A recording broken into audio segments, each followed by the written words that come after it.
This is Thrivenomics, presented by Thrive Mortgage. Good afternoon. Hope you all are doing well. Thanks for tuning in to the latest episode of Thrivenomics. Very excited about today's guest. She's been a longtime friend of Thrive Mortgage in a number of ways, about to become an even better friend of Thrive Mortgage, but we'll get to that a little bit later on. But anyway, our special guest today is Tamara Jenkins. Before I bring her on, let me run through our typical introductions. I'm your host, James Duncan. We really appreciate you tuning in.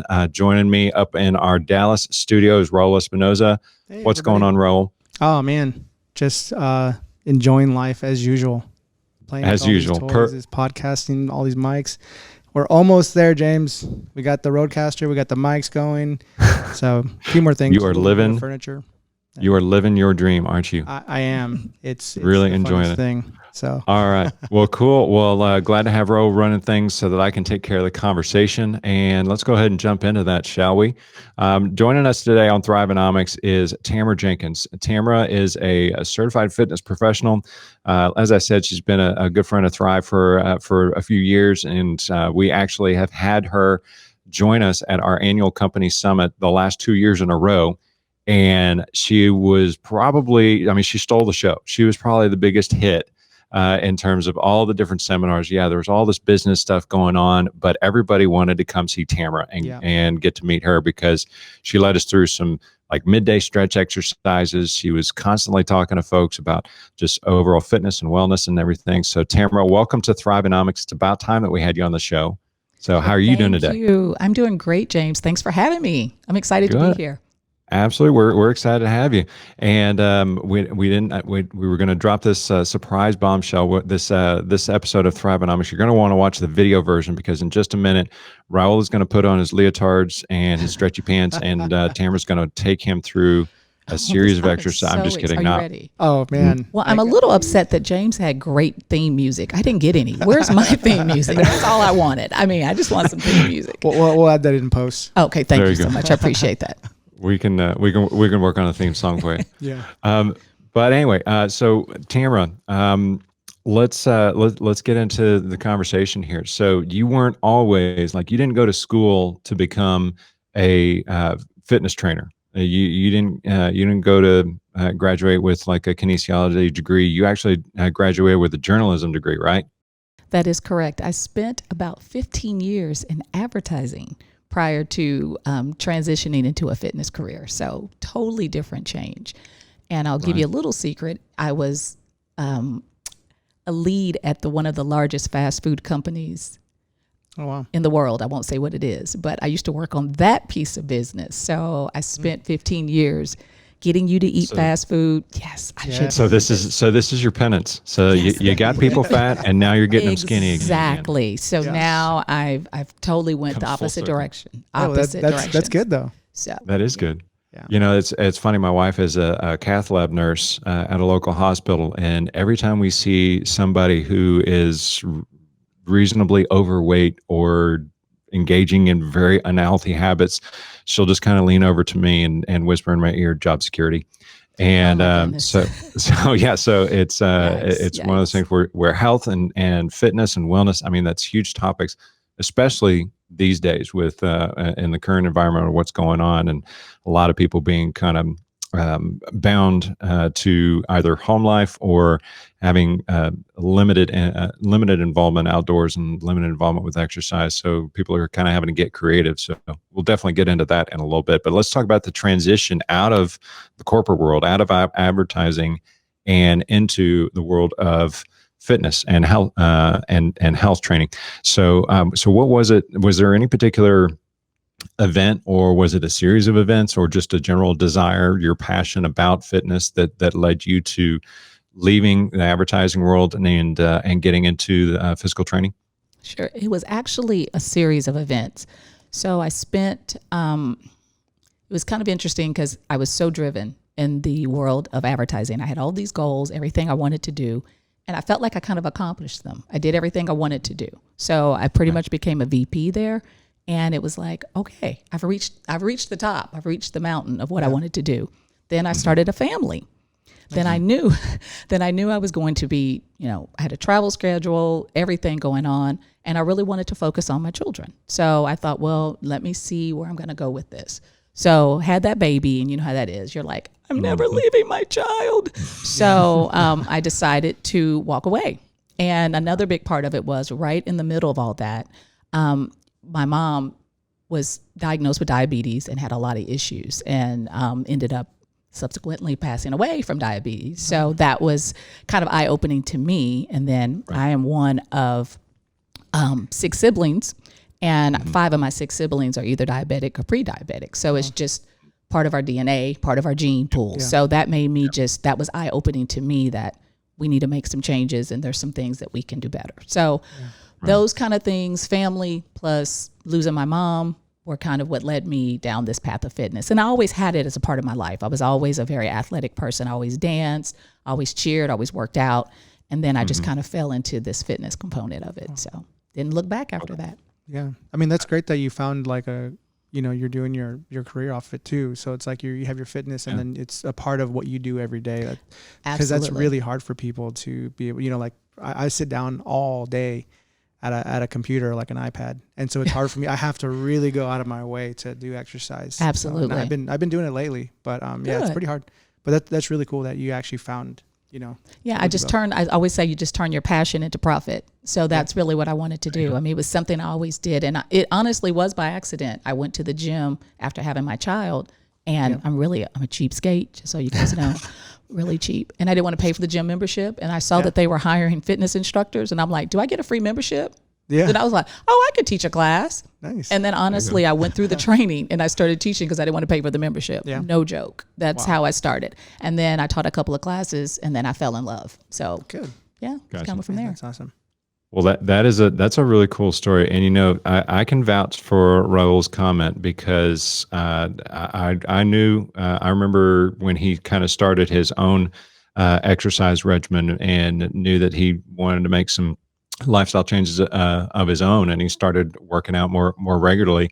I remember there was, even though he's been on the team, we all work remotely. So there was a stretch where I didn't see him for about 6 to 8 weeks. Like I didn't see him face to face. We were interacting all the time, just for work, but I didn't see him for about 2 months, and then saw him one day, and he looked really slimmed down. I was like, dude, you look awesome.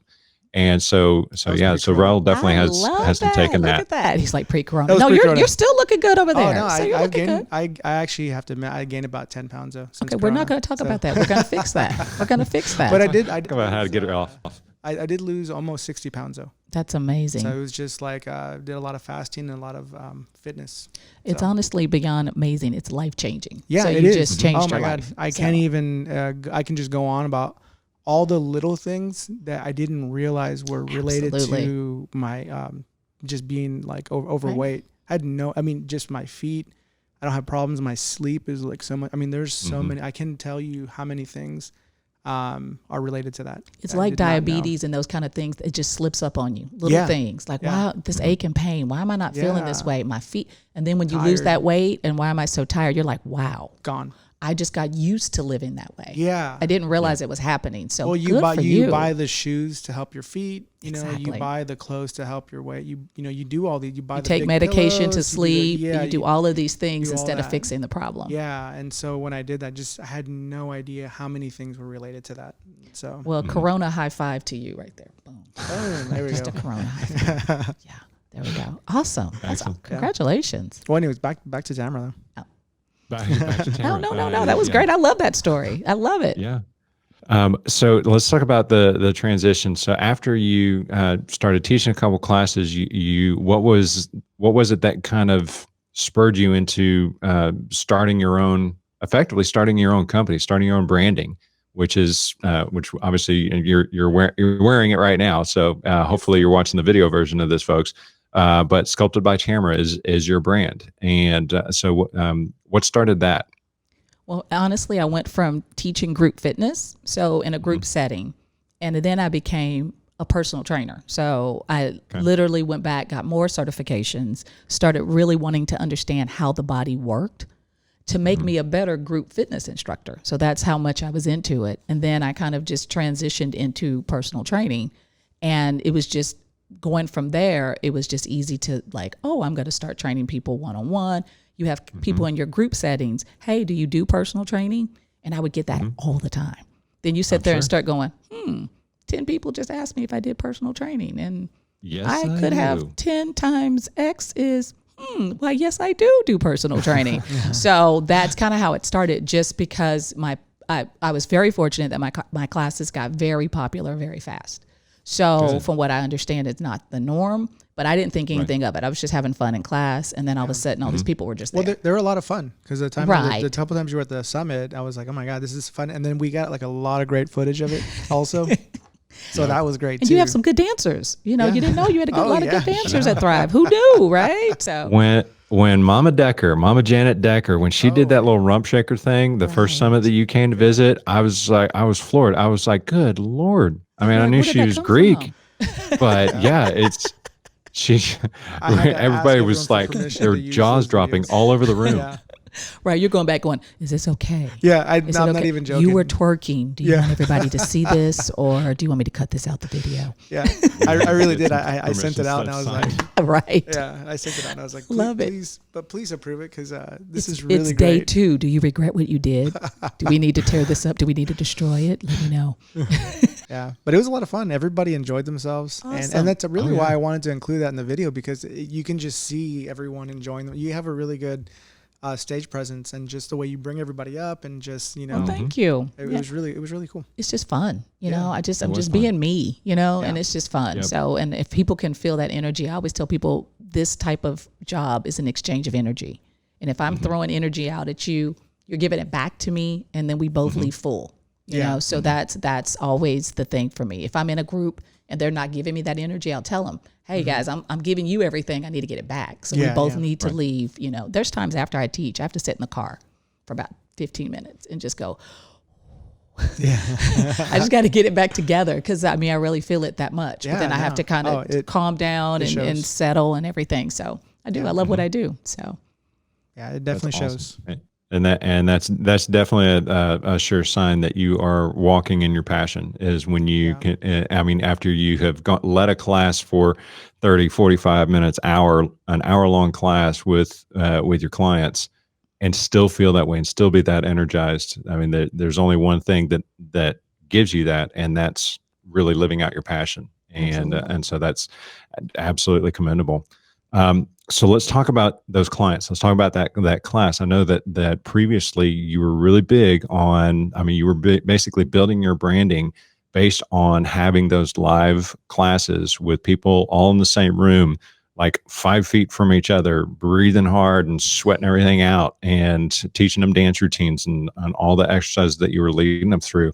And then coronavirus comes along and kind of shuts all that down. So what are some ways that you were able to, as somebody who was very much in the face-to-face business with your clients, how were you able to adjust and modify your business plan, your business and your practices, and still stay engaged with those clients?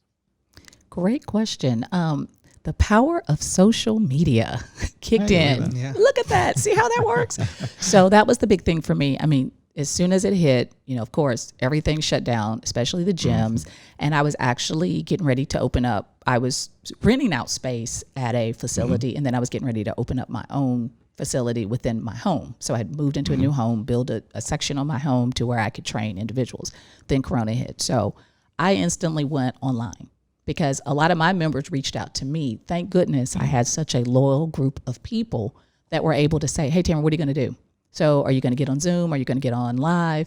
So you have music rights, you have all these issues you have to look into. So the marketing kicked in that I started out on Zoom. So I did some things on Zoom, and the people just came.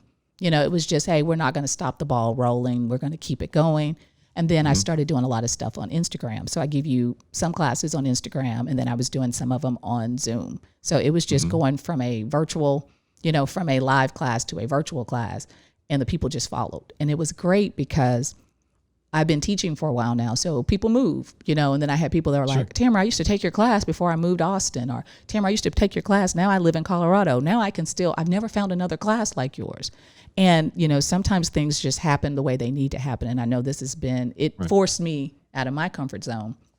because people have been asking me to do this for a while. Hey, if you ever had an app or this, I would love it, because I haven't found a class quite like yours, which is, it was always humbling to hear those kind of things. But it was easy for those people. Now I look online and I see people like, I went to high school with that girl. She's tuning into my class. Like, seriously, I'll just go, oh, hey, what's going on? Well, I see you posting all the time. Now I get to try your class, and I don't feel intimidated, because if I'm doing dance or whatever, they're like, I can do it at home, and however I look, I'm not going to be judged. So it went up for me. It was great. And it just was able for me to just transition it there. It was more seamless. But my advertising did help, because I could promote myself, reach out to people, and I had that base to start with. So right. Yeah. So that's what helped. I never thought about that. Like, because a lot of people are intimidated because from going to the gym, because a lot of people in the gym are already fit. Right. And so like a lot of like, my wife was like that. She's like, I don't want to go because I want to get in shape first and then go. And I'm like, that is kind of weird, but I never thought about that. That always breaks my heart when I hear that. When people say, well, I don't want to go in there and feel some kind of way, or I walk in a group of class, and there's a group of fit people in there. They're going to feel judged, or they're going to feel like I can't do a push-up like everybody else. Right. No matter how welcoming. Fitness people they're the most welcoming people there.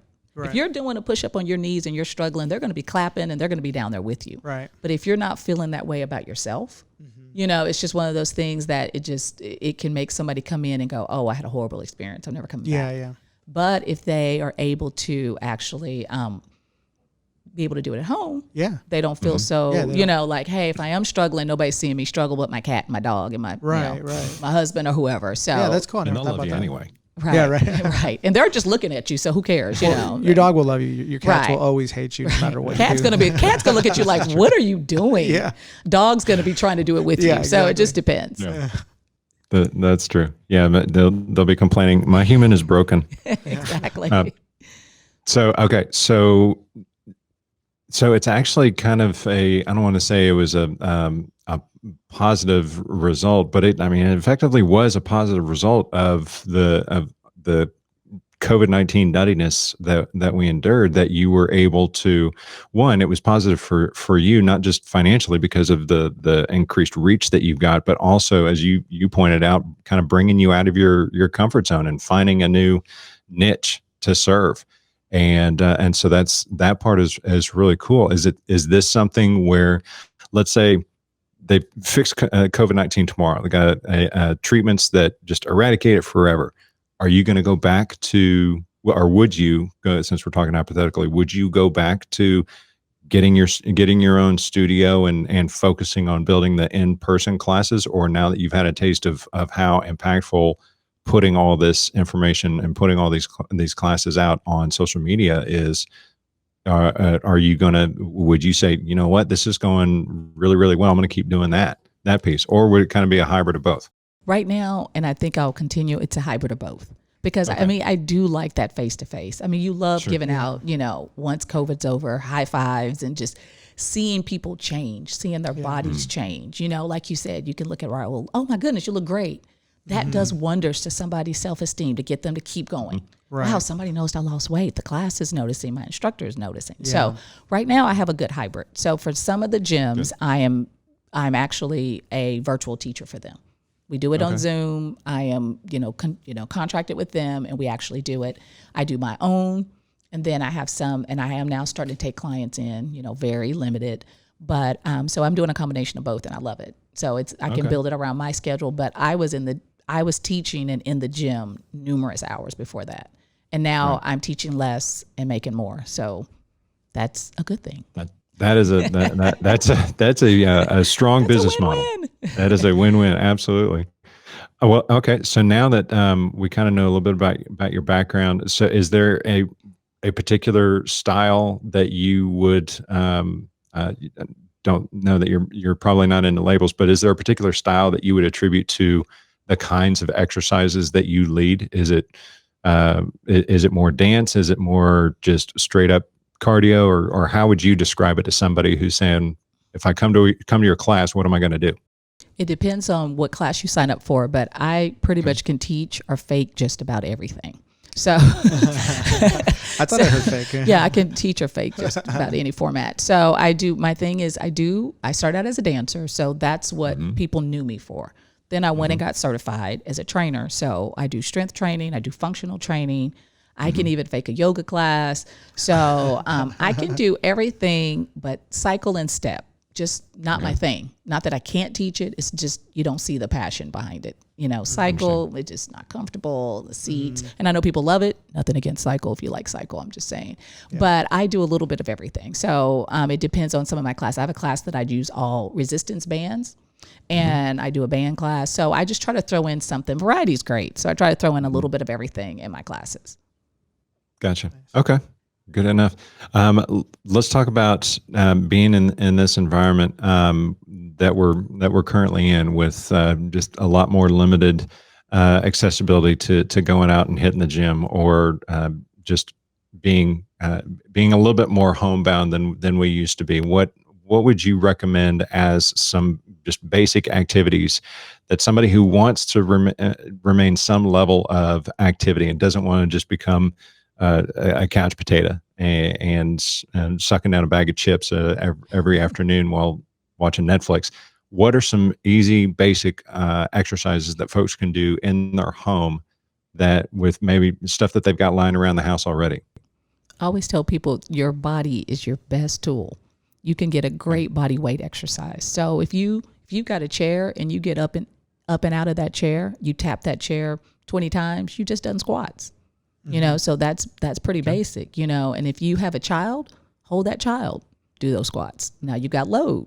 If you got a dog, hold the dog. Now you probably have big load, So it depends on how big your kid is, how big your dog is, but you can, that's squats. That's a good move. I always tell people push-ups work for your core better than sit-ups any day of the week.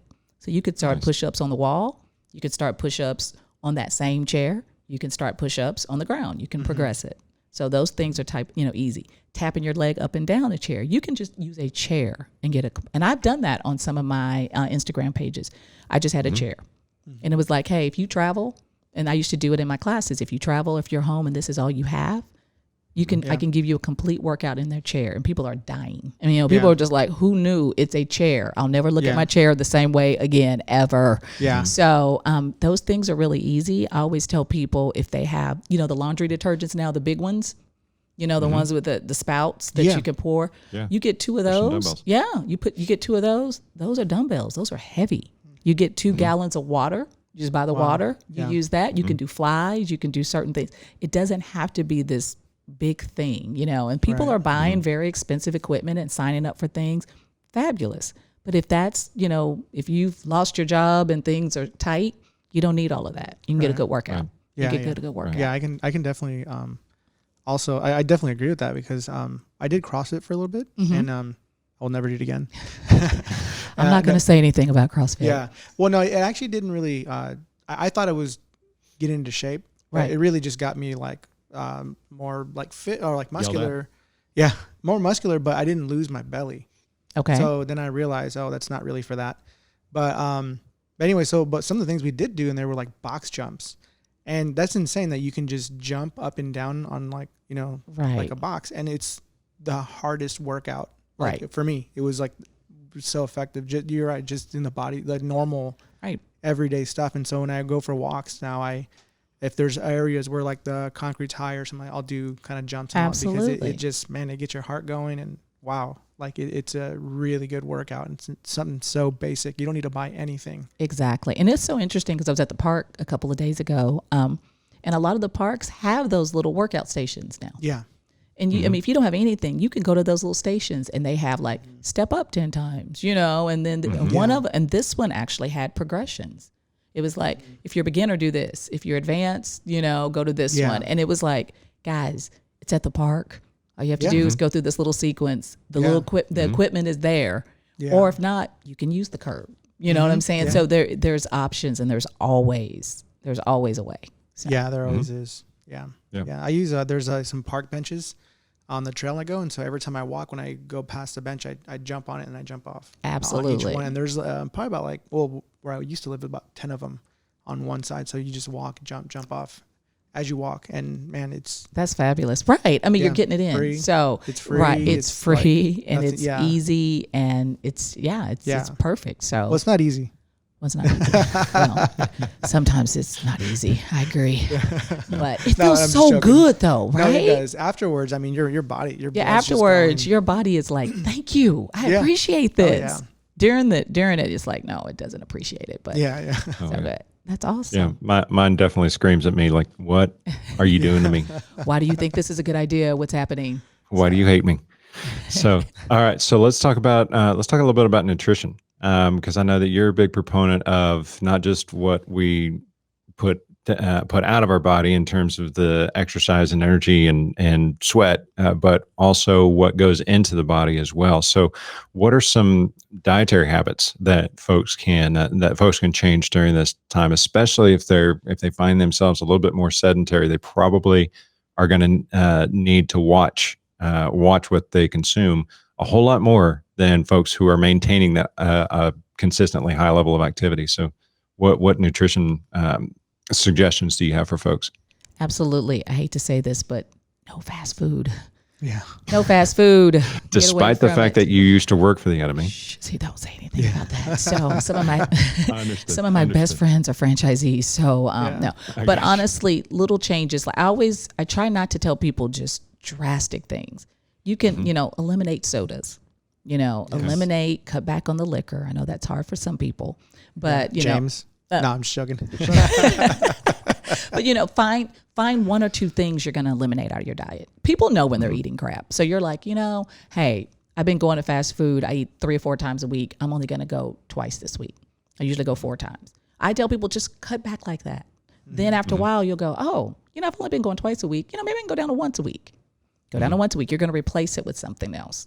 So then at one point you're like, man, now that I eat fast food, I don't even taste the same. It upsets my stomach. I don't feel well with it. The body will get used to, the body won't want it anymore. Every time I try to go, I'm going to have something a little, my body's like, why did you just do that? Why? And I'll go, why did I eat that? That was horrible. So if you can replace those things, just try small things. If I drink 3 sodas a day, go down to 2, then go to 1. Just try to eliminate some things out of your diet. Try to put all the sauces. I always get my sauces on the side, no matter how much I like anything. If I'm getting even a salad, I've seen people just do it. I see people ordering salads and I'm like, wow, they're piling on stuff and they're like, I want ranch and I want an extra ranch. And I'm like, she probably thinks she's eating healthy right now. The onions. Right. So it's just, get the sauce, get your dressings and sauces on the side. Those are a lot of extra calories that you may not want. And I always tell people too, like, I like desserts. If you like to drink and you like dessert, pick one or the other. If you're going to eat, don't get the appetizer, the liquor, the dessert. Just say, hey, if I'm going to drink, I'm not going to get the dessert. Or if I'm going to get the dessert, I'm not going to get the appetizer. Just try to start eliminating some things and your body will respond. I promise. Okay. So just take little things out of your diet every day. Just start trying to I was a big bread eater. And then it was just like, hey, I eat a lot of bread, so I'm going to pull back and not eat. And I just started into where I pretty much eliminated it, but it took a while. So that was definitely the hardest thing with bread for me. Oh my God. I had to have that one. Bread and tortillas, all the time. Right. I could not eat unless I had that. I couldn't get full unless I had that. Right. Cause it's those empty, they fill you up and then it just, all of a sudden it's just, you feel awful after you eat it. But it is something, it's those filler foods. And then like you said, like chips, if you do like food like that, separate it out. Like I love chips and salsa. I'm not, but I put how much chips I'm going to eat in a baggie. That's it. Yeah. Cause I'll eat them if they're just never ending. Yeah. All of a sudden you're just like, did I just eat that entire bag? Yeah. If you can put those things, just start separating it out and just do a little meal prep, especially everybody's at home now, they have a little bit more time. If you meal prep those foods and then when you get really hungry, then your food is ready and you don't just go, I'm starving and I'm going to go just pick up something fast or I'm going to eat something unhealthy. Yeah. I do meal prep because I feel like if my food isn't ready, like if my meal's not ready, then I will go to fast food. Like if I'm hungry and there's nothing in the fridge, I will definitely get in the car and just whatever's closest and cheapest. So because you've let your body, you probably waited too long and then you're kind of in starvation mode. And then you're like, you know what? I don't even feel like cooking anything. I don't have time and I'm starving. Right. So you know what? I'm just going to go drive through you go pick up something. That's what I do all the time. So I have to have my food ready. We all do it. Yeah. We all do it. So if we can kind of avoid that or only do it, if you did it 4 days a week, only try it for, 2 and then go from there. That's a start. That's really interesting. It's one thing that I learned a long time ago is that the body will crave whatever you put into it. Absolutely. And so I found myself going through usually the only time that I am moderating what I'm eating is if my wife is moderating what she's eating. Then I kind of have that default Right. participation, whether I want to or not, and I do it willingly because I love her and want to stay alive with her for a very, very long time. So. But one thing that I noticed is that when we stopped going out as much to eat at whether it was fast food or sit down restaurant, and we started preparing more meals at home and started eating healthier, and instead of going to a burger joint that was like our favorite burger joint, going to some place like Jason's Deli and just getting a big old salad, Right. and doing it right.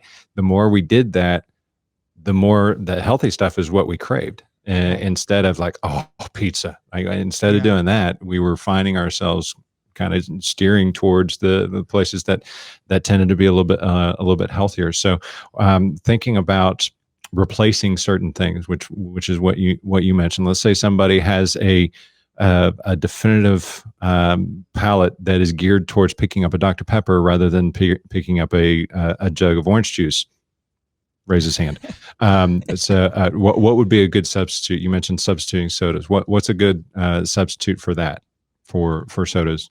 Well, really for sodas, I mean, if you're craving like the fizz, you might want to look at the water, the carbonated water, the different things that create that fizz, and those are a good alternative. And really, I was a big drinker of soda too, so I had to kind of just had to let it go. Like I honestly had to I had to go from.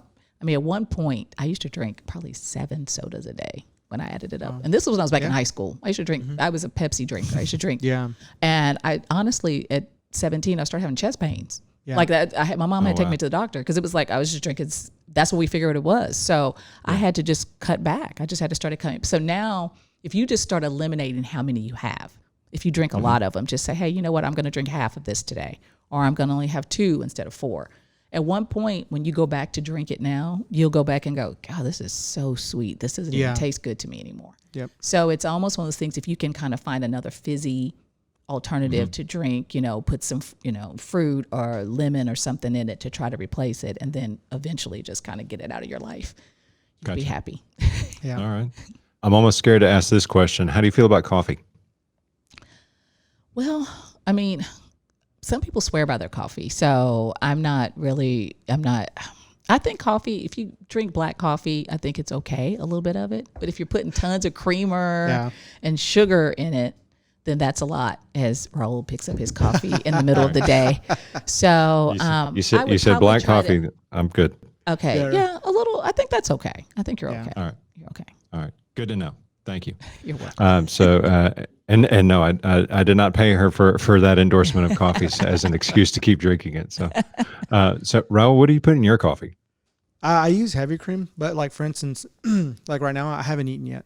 So I don't eat my first meal until about like noon, 1 o'clock ish. So today we'll go a little later. And then I'll eat again like around 5, and that's it. Are you intermittent? Mm-hmm. So I only eat within a 4-hour period. Okay. And so coffee helps me just not really fight hunger, because I'm not like starving. Like right now I'm not really starving. It just I don't think about food right now if I'm drinking something. So a lot of times I'll just have it straight black. But then there's sometimes like right now, because it's so early, I'll have like heavy cream in it, just because it'll help me. I think heavy creams and like fatty foods, like you just don't get hungry. Like it really kind of like, interesting. You get kind of satisfied. So that's how I drink it. But at the same time, I wouldn't drink the heavy cream right before I go to bed, or I wouldn't drink coffee before I go to bed. But like if it's later on and I just ate, I'll just drink the black coffee. But in the mornings is when I drink the heavy cream. And it really kind of holds me over. And honestly, like it's 1:11 right now, and I'm not even hungry. Oh wow! So, but I've been doing it for so long though, I just don't get hungry until then. Wow! And I haven't eaten. Like yesterday, I ate. It was about 5 o'clock, I think, when I ate. Okay. I just don't feel it. Like it seems hard, but to be honest, it really isn't. No, some people swear by that. I mean, not everything works for everybody, and that's why there's so many options out there. But there's people who do that all the time, and it's like, you know, it's like if the body's responding and you're not having any major issues with it, hey, Yeah. go for it. But yeah, and some people are like, oh, I got to eat every 2 hours like a newborn, so. Yeah, but that's the thing is, I think it's like one of the things I like, it sounds really crazy, like intermittent fasting, but for me, it's just No, it works. the way we used to eat, we weren't constant. There wasn't like fast food on every single corner and everyone just has to eat all the time. And then on the weekends, it's like everything that I would do, I realized everything was around food. If I on like Friday night, let's go get dinner. Right. You know, or hey, let's go get you know, to a bar. Like it's all drinks and food. And so it's really hard to, that's just the way we used to live. That's our social aspect. Yeah. I mean, I even tell people that at the holidays, I'm like, take the conversations out of the kitchen. Think about it. At the holidays, everybody's in the kitchen talking, and they'll just pick up stuff. And I can watch people. I watch them, and I'm like, we just ate dinner. We just ate Thanksgiving dinner. I know. And I'll look around, and everybody is still kind of snacking because they're just doing something while they're talking. And you're like, hey, let's go in the other room because we're in here, and we're just. Why am I eating this cookie? Because we're in here and you're just looking at it. So those are just wasted calories. Those type of things. Wasted. Snacking is just, that was the worst thing. For me, it was just, I was constantly so you're right. I mean, I'm not criticizing people when I see, because a lot of my family, they're still like, they'll just snack. But now I'm like, oh my God, I used to do that all the time. Right. And I realize how bad that is for you. Like, especially with Corona. I mean, you're sitting around, like you said, Netflix. Yeah. You're not going to sit there and watch Netflix without, oh, let me go get whatever. And then you're sit there and you're just, oh, I'm watching this series. So you're just going to keep snacking throughout the series. Yeah. So where's that bag of Twizzlers? Exactly. But definitely not judging it. I used to be the exact same way. We all are. I mean, I find myself doing it at home right now. I mean, we're not as fitness professionals. It's like, whoa, let me stop, you know? Yeah. And, you know, peanut M&Ms are my thing. Like, I can't even have them in the house. Like, no, you have no place here because I will keep eating until like, wow, did I just eat all of those? So we all have it. So just if you can put if you can put them in baggies, if you can eliminate a little bit of it, just say, hey, I'm going to eat a handful of them, get it satisfied, and then they're gone. Yeah. So Yep. Awesome. Well, what do you see as one of the biggest challenges that you help people overcome, whether it's through nutrition or whether it's through physical fitness? What are some of the things? What's some of the biggest benefit that you see your clients experiencing as a result of working with you or working through one of your workout regimens? I think getting them, really the eating is always the hard thing. It's something about people when they're like, hey, I'm paying a trainer. I'm going to come here. I'm going to do my workouts. But they feel like they can out-work out a bad diet, you know, and I'll tell my clients, if you're traveling and you maybe can't get in to see me, I'll take a good day of eating over you not working out that day. Because if you just move, I mean, we've even gotten so bad now. I mean, let's be honest now with Corona, like you don't even go in the grocery store and walk around. You're like, I'm getting the groceries brought to the car. People are, you know, they're not moving as much, but then now you're not moving on top of thinking, oh, well, my clients think I am moving, so I'm okay. So I'm going to go ahead and eat this. So it's just getting that diet consistent. And I have a lot of people that like to, well, I like to have my drink. I like to have my wine at night. I have to have this. And then it's like, okay, but I don't like where my stomach is going. Well, because you're drinking wine all the time. So, you know, you tell me, you tell me what you want to do because I only see you so many hours a week. And the rest of the decisions are yours. So it's just working around that diet. That's a tough one for everybody. That was my problem in CrossFit because I was eating a lot, you know, when I'd go home because I would get so hungry because I would work out so hard. Right. And that's why I could never lose like my belly fat because I would go home thinking, oh, well, I did really hard workout. I'm fine. I deserve it. And no, you can't do it, you know? Right. So, yeah. Awesome. So if somebody wants to get involved with working with you as their trainer, whether in person or virtually, what are the best ways for them to find you? You could find me on Facebook at Sculpted by Tamara. I actually have a page where I put workouts and I put tips and things.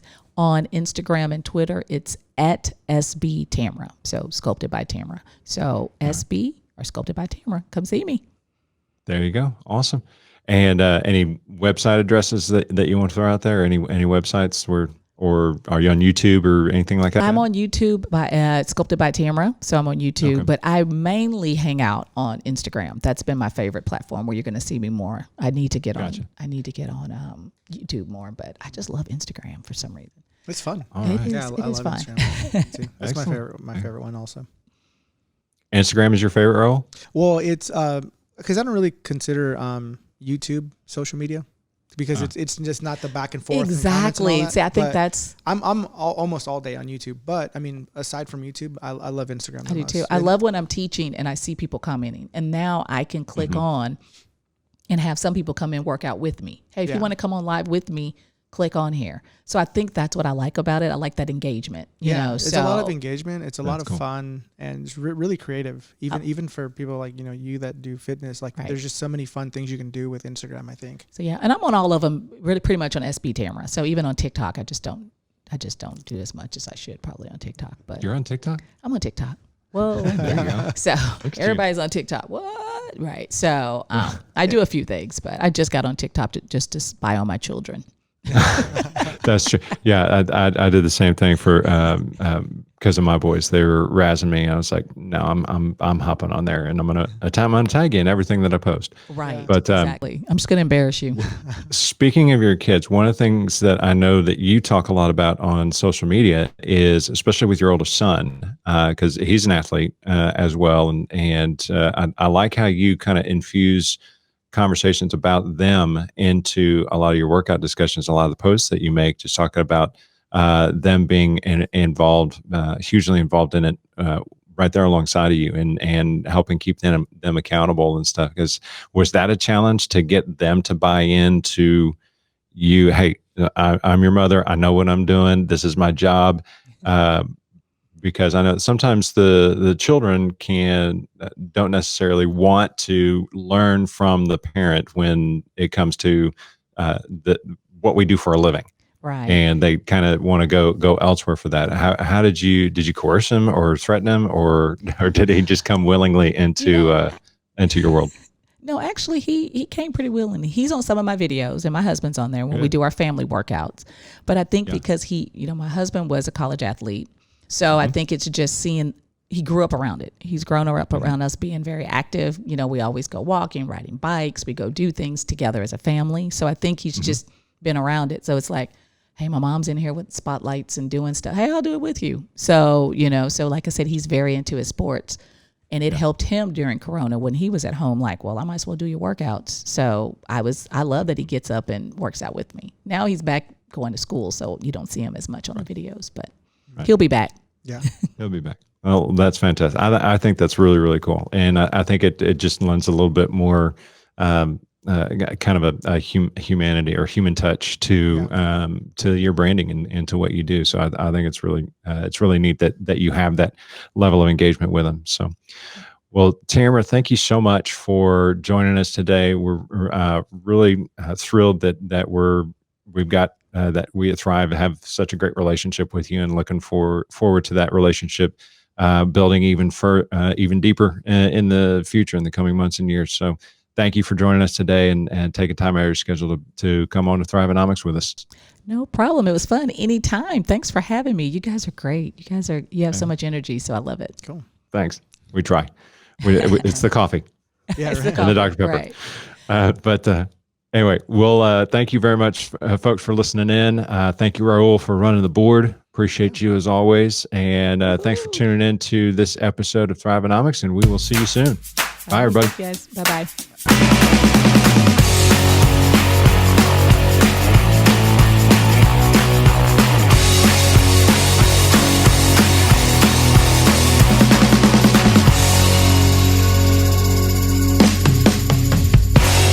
Thank you for listening. We hope you enjoyed today's episode. The title sponsor for Thrivenomics is Thrive Mortgage. Licensed in multiple states across the U.S., Thrive Mortgage employs the best professionals, equipped with leading technology and the most efficient process to deliver a legendary lending experience. For more information about how we can serve you, or to find a local Thrive Mortgage professional in your area, please visit us at thrivemortgage.com. You can also contact us directly via email at thrivenomics@thrivemortgage.com. Thrive Mortgage is an equal housing lender, NMLS ID 268552.